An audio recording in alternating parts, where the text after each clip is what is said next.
Assalamualaikum warahmatullahi wabarakatuh. Alhamdulillahirrahmanirrahim. Wassalatu wassalamu ala rasulillah. Buat para pemirsa channel IDN Project Official, ikuti terus ya channel IDN Project Official. Mudah-mudahan channel ini bisa berkembang dan memberikan manfaat buat para pemirsa. Insya Allah apa yang disampaikan menjadi ridho dari Allah Subhanahu wa Ta'ala dan bisa diterima masyarakat luas. Amin ya. Mudah-mudahan channel ini berkembang dengan baik dan bisa diterima oleh masyarakat. Baik, terima kasih banyak atas perhatiannya. Ikuti terus IDN Project Official Channel. Wabillahi taufiq wal hidayah. Wassalamualaikum warahmatullahi wabarakatuh.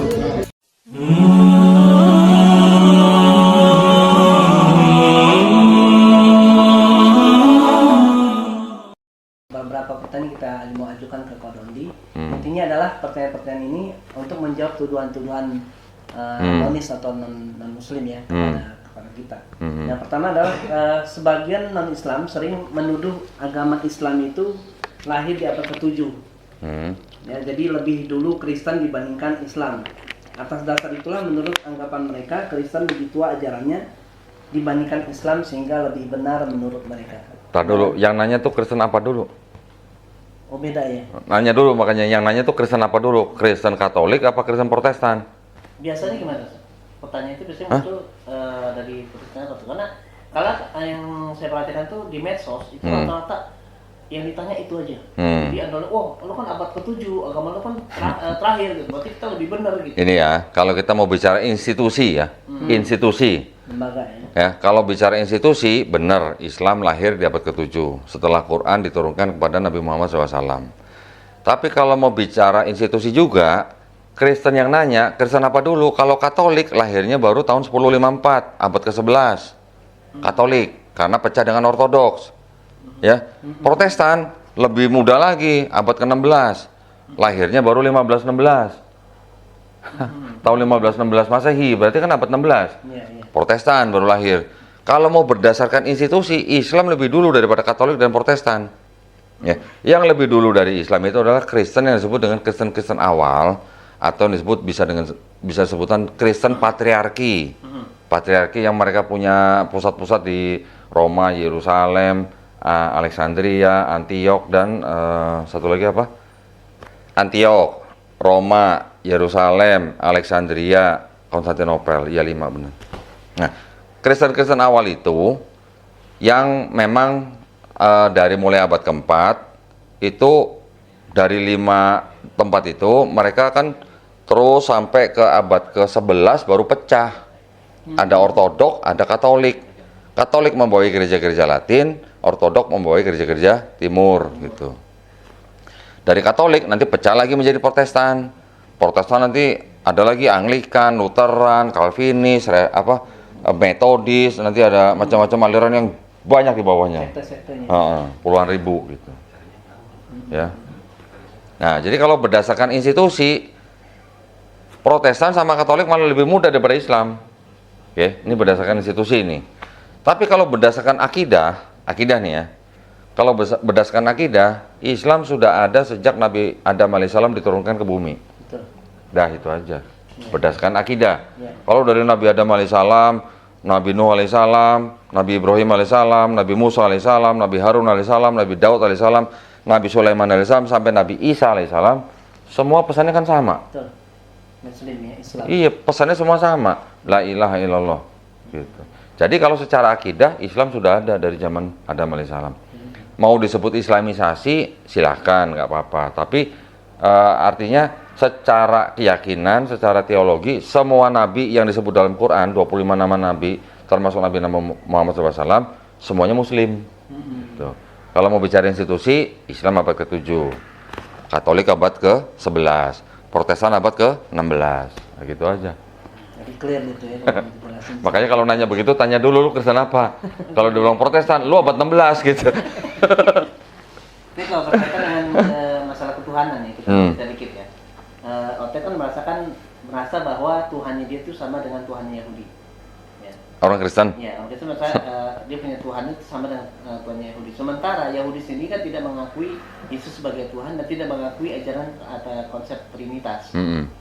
Sementara dia bilang katanya, oh Tuhannya umat Islam itu tidak sama dengan Tuhannya umat Yahudi. Gitu. Padahal kan Yahudi sama Islam kan sama monoteis, tidak trinitas. Gimana kita jelasin itu? Jadi kalau dibilang Kristen bilang agama Tuhannya mereka sama dengan Tuhannya Yahudi, itu sama seperti cinta bertepuk sebelah tangan gitu. Ya. Ini mohon maaf saya pakai istilah begitu ya. Karena gini, Yahudi itu murni monoteis. Ya, murni monoteis. Islam juga murni monoteis. Yahudi bilang Islam ini Tuhannya sama dengan Tuhannya Yahudi. Siapa? Yaitu Tuhannya Abraham, Ishak dan Yakub. Kristen juga mengaku Tuhannya Abraham, Ishak dan Yakub. Mereka mengakunya begitu. Tetapi mereka juga menyembah Yesus. Karena Kristen menyembah Yesus sama orang Yahudi, Kristen dibilang Abodah Zarah gitu. Abodah Zarah itu artinya penyembah asing. Ya, atau penyembah berhala. Jadi buat Yahudi, Yesus yang disembah itu sebagai berhala karena disembah, karena dia bukan Tuhan yang Maha Esa ini gitu. Ya. Yahudi bilang Tuhan itu tidak bisa jadi manusia. Tuhan itu bukan manusia, Tuhan itu bukan anak manusia, Tuhan itu tidak bisa berubah. Ya, ini yang menurut pemahaman daripada Yahudi. Islam bagaimana? Islam juga sama. Lam yalid wa lam yulad gitu. Sama kan? Tapi ketika Kristen, Tuhan yang Maha Kuasa itu bisa jadi manusia gitu.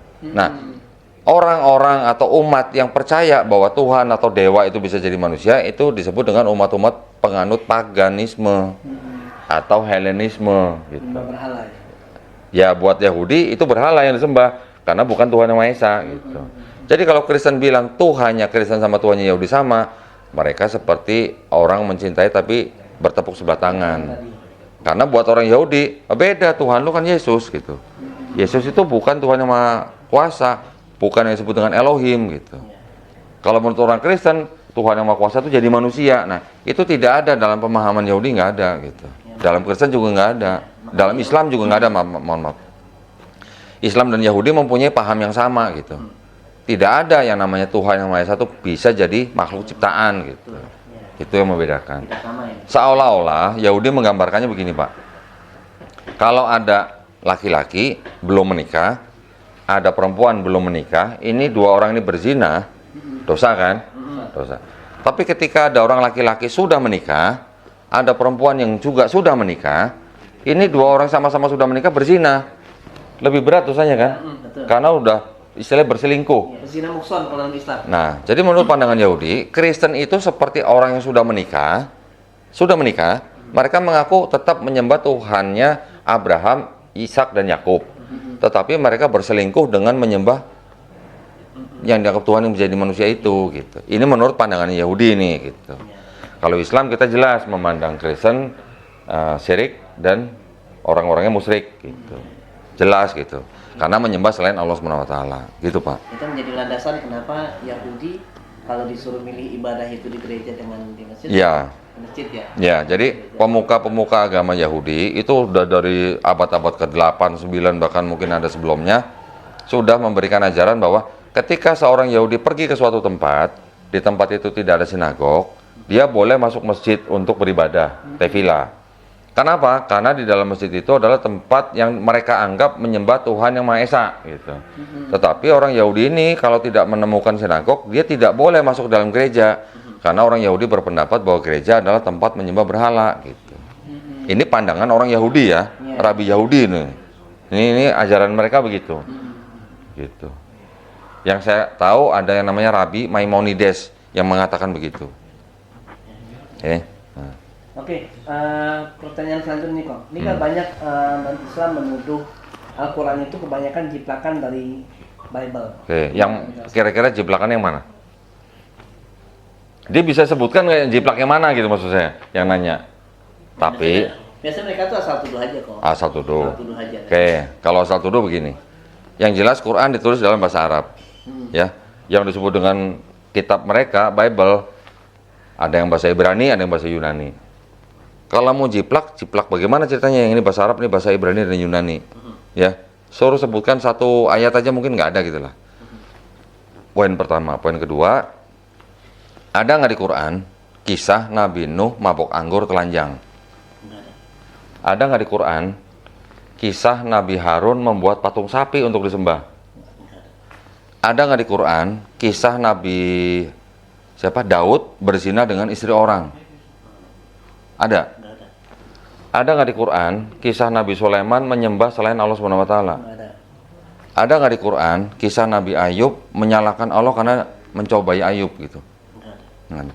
Kalau itu semua nggak ada, bagaimana ceritanya Quran bisa disebut jiplak Bible? Gitu. Jadi pula kan Jelas kan? Nabi Gampang. kita kan monoteisme semua kan? Iya. Ajarannya kan monoteisme semua kan? Iya, Nabi Adam sampai iya. Kalaupun ada kesamaan nama-nama Nabi yang disebut dalam Quran, ya, yang ada di dalam kitab Bible, walaupun kisahnya jauh berbeda, itu kan hanya istilahnya gini. Allah Subhanahu Wa Taala menggunakan kisah-kisah nabi-nabi yang sudah diutus kepada umat manusia dengan kejadian-kejadian yang mungkin sudah diizinkan Allah Subhanahu Wa Taala dengan mungkin segala mukjizatnya digunakan Allah Subhanahu Wa Taala untuk mengingatkan umat manusia gitu. Bukan berarti ngejiplak gitu loh. Ini kan ada kisahnya Kristen atau Yahudi atau Kristen. Kisahnya nih. Ini ada kejadian sebenarnya. Kan tinggal kita tes ini benar nggak sama kejadian sebenarnya gitu kan. Ketika ada sebuah buku kitab lagi Quran yang menceritakan kisah yang berbeda dengan kisah Kristen, ini ada kisah sebenarnya, ini ada Quran.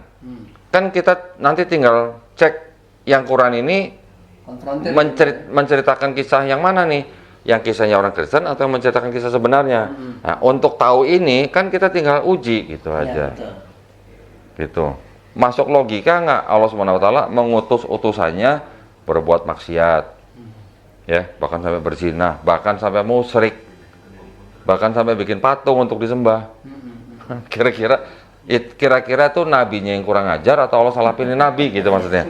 Gitu aja kan, simpel sebenarnya gitu loh.